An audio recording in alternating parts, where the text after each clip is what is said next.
You know, the second wave of COVID-19 has caused travel sales to plummet 65%. I know. We have to terminate 3 of your specialist, Adam. Come on, geez, Rose. We cut half of our staff in January. This cut will leave me with only one salesperson. Oh, no, no, actually, you'll be left with 2 salespeople, Adam. Corporate would like you to step in and help with those sales.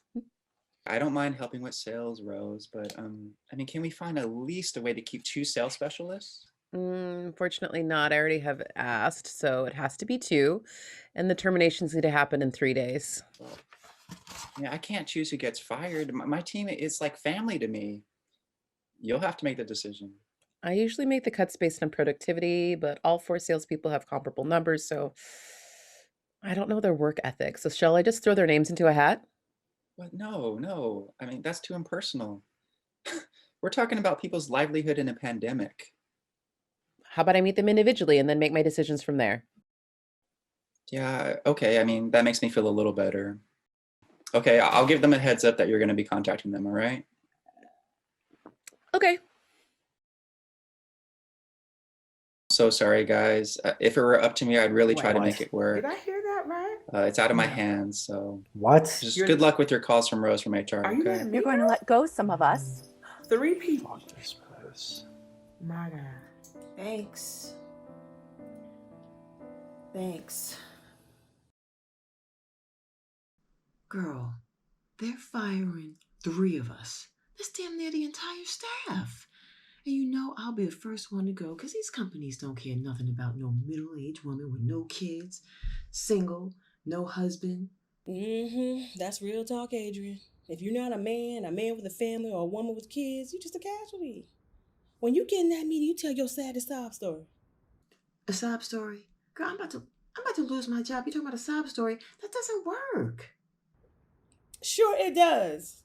Everyone loves a sob story. Think about it. Every competition show on TV, the competitors that advance are the ones who have the most downtrodden sob story. American Idol, Top Chef, The Voice, every one of the winners came from some sort of squalor. I was raised by my nana. I couldn't pass calculus. The kids made fun of me. Oh, and my favorite, I was homeless and I lived in my car with my 4 brothers and sisters, 2 dogs, a rabbit. We lived like that for 3 years, and my mom and my dad worked multiple jobs, and then my dad left, and all I know is that I wanted to be a singer ever since I could remember. And now that I'm here and I made it, because I knew school wasn't for me because I couldn't pass any of the classes, and oh Lord, I just learned how to read last year. Vivian, those are legitimate stories. I don't think we should be making fun of people's hardships like that. And don't get me started on systemic racism. No. You don't have to preach to the choir, sis. All I'm saying is have something in your back pocket, girl. Because you can be rest assured that your coworkers will come with a sob story. And the worse the story, the better your chances are of winning.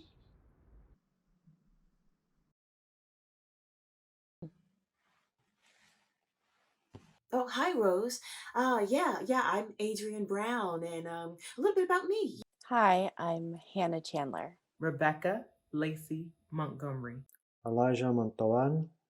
So, I was raised in Westchester to an only child to 2 loving parents. My husband and I just put a down payment on a house. I was the top salesperson of this company, and I thought I was going to get a promotion. I just want to be able to raise my family right. And the place we were leasing is now rented. And it wasn't so much about the money, but that I could finally afford to marry my fiance. And my father, I never knew who my father was. I never had a chance to meet him. We dreamed for so long of going to Aruba, Jamaica. My fiance said, "Ooh, I want to take you." I have worked so hard for this company. I have given you time. I have made sacrifices. Spent a lot of the weekends with our big family at my grandmother's house. Great food, and then I worked really hard in high school, and I got accepted to Princeton, and I didn't have the perfect childhood growing up. then my grandmother died. family broke up and my parents started drinking and they spent the money for college that was in my trust fund. And so I had to start stripping. I started stripping at a really dicey joint in the city, and it was really hard putting myself through college using my stripper dollars. I would have to pay for my books and singles, and some of the guys, they would always like see me online and they would make fun of me. They'd be like, "Hey Diamond, we see that you're going to school and stripping at nights. Which one are you?" And then there was this one girl with blonde hair, and she would always catch me at the strip club when I was by myself, and she would bully me, and it was really hard to be a stripper for 4 years, but I persevered and I made it. But I have so much shame, and to this day when I hear Luke Skywalker's Doodle Brown, it just makes me so ashamed. You said what? I don't know what got into me. All I know, one moment I'm sharing my lovely story, the next moment I see her losing interest, and I'm just like, I gotta say something. Child, that's Diamond's storyline from Players Club. I know, I panicked. It was the first thing that came to my mind. She must not have seen Players Club.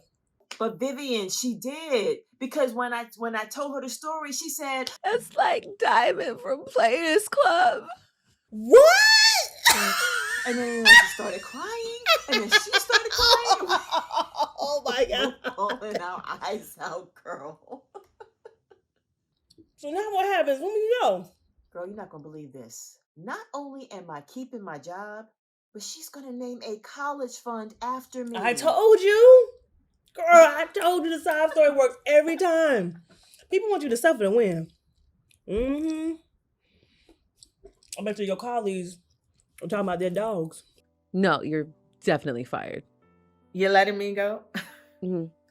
Thank you, because I don't need this money. My family has money. My husband's family has money. This was just a hobby. So thank you. Goodbye.